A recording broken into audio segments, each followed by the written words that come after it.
Distinguished ladies and gentlemen, I think we'll start with the positives. I think it will be fair to say that the Gambia currently has adequate laws and satisfactory legal framework protecting the rights of children in the Gambia. We do. And let me start with the 1997 Constitution, which is, as the lawyers would say, the grundum of our laws. It has great emphasis on access to justice for all and respect of human dignity for all, including the rights of children.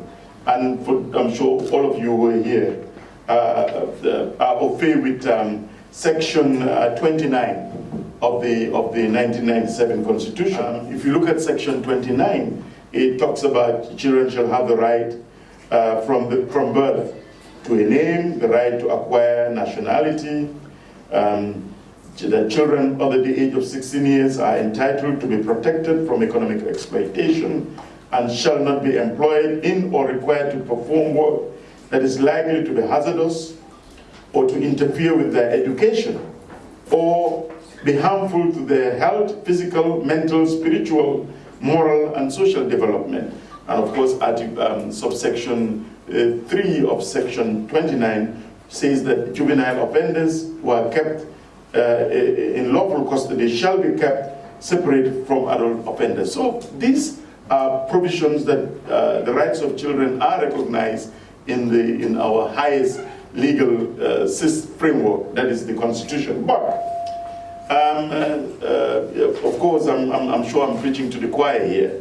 The Children's Act of 2005 has even more elaborate provisions protecting the rights of children and provides the best interest of the child shall be paramount consideration by any court, institution, person, or other body in determining any question concerning the rights of children.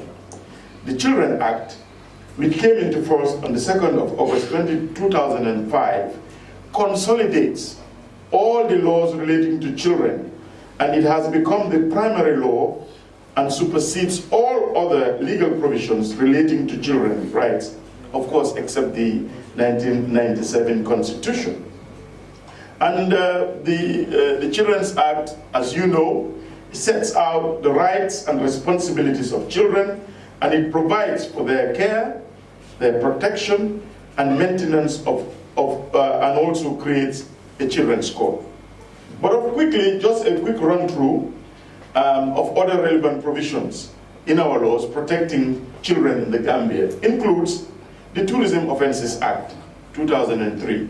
It protects children from sex tourism. The Trafficking in Persons Act, 2007. Again, protection from human trafficking and protection of personal liberty. Legal aid to children persons charged with capital offenses and indigent persons. We also have the Alternative Dispute Resolution Act 2005, promoting equal protection of the law and access to speedy and affordable justice by litigants. Then we have the Labor Act 2023, the protection against child labor.